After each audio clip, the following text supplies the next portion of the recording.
దేవుని వాక్యము సెలవిస్తూ ఉంది. ఇదిగో మీరు యుద్ధమునకు సిద్ధపడండి, కానీ మీ ముందున్న మరి ఆ గొప్ప సైన్యమునకు మీరు భయపడవద్దు. మీతో కూడా వచ్చేవాడు మీ దేవుడైన యెహోవాయే, మీతో యుద్ధము చేయువాడు మీ దేవుడైన యెహోవాయే అని దేవుడు సెలవిస్తూ ఉన్నాడు. మనము దేవుణ్ణి ముందు పెట్టేవారుగా ఉండాలండి. ఏ పరిస్థితికైనా మనం ఏం చేయాలంటే మన దేవుణ్ణి ముందు పెట్టాలి. అది ఎంత పెద్ద పరిస్థితి అయినా, లేదా అది చిన్న కార్యాలైనా, లేదా నీ కుటుంబంలో ఏ పరిస్థితికైనా మనము దేవుణ్ణి చూసినట్లయితే ఆ పరిస్థితి మనకి చిన్నగా కనపడు. ఎందుకంటే మరి దేవుని కంటే ఏది ఎక్కువ కాదండి. ఎందుకంటే బలమైన దేవుడు, బలశూలుడైన దేవుడు, మరి దేవుడు మన పక్షంగా యుద్ధము చేయవాడు. అందుకనే దేవుడు ద్వితోపదేశ కాండములో అంటున్నాడు కదా, అయితే ఇంకను మీరు యుద్ధమునకు సమీపించినప్పుడు మరి ఇశ్రాయేలు ప్రజలను ఇక్కడ మరి ఇశ్రాయేలులారా వినుడి, నేను మీరు ఈ శత్రువులతో యుద్ధము చేయడానికి సమీపించినప్పుడు మీ హృదయములను జంకనీయకుడి, భయపడకుడి, వనకకుడి, వారు ముఖములను లక్ష్య పెట్టకుడి.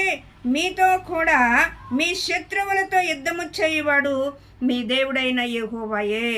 మరి మన శత్రువులను మనం చూడకూడదండి.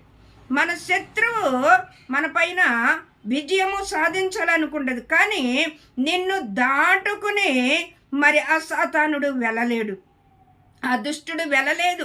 నిన్ను ఎన్నో రీతిలుగా బాధ పెట్టచ్చు, ఎన్నో రీతిలుగా నిన్ను శోధించవచ్చు, కానీ మరి లోకములో ఉన్నవాడు కంటే నీలో ఉన్నవాడు గొప్పవాడు. ఏ పరిస్థితులను చూసి మనం భయపడని అవసరం లేదు. ఎందుకంటే పరిస్థితుల కంటే బలమైన దేవుడు నీతో ఉన్నాడు, శక్తిమంతుడైన దేవుడు నీలో ఉన్నాడు. ఆ పరిస్థితులను చూసి భయపడవద్దు, జడయొద్దు, వనకొద్దు అని మరి దేవుని వాక్యం సెలవిస్తుంది. నీకు ఏ సమస్యలో ఉన్నావో, ఏ బాధలో ఉన్నావో, ఏ కష్టంలో ఉన్నావో, దేవుడి నీ పరిస్థితులన్నిటినీ కన్నుచూపు మాటలో నేను తీసివేసి దేవుడు నీకు విడుదలనిచ్చే దేవుడే అన్నాడు. ఆయన ఏమైనాను చేయగలిగిన సమర్థుడు. ఆయన ఏ స్థితికైనాను చాలిన సమర్థుడు.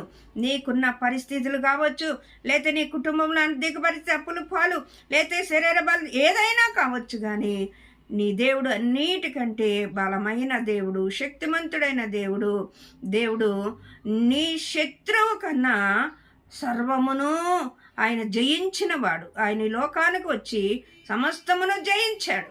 మరి పాప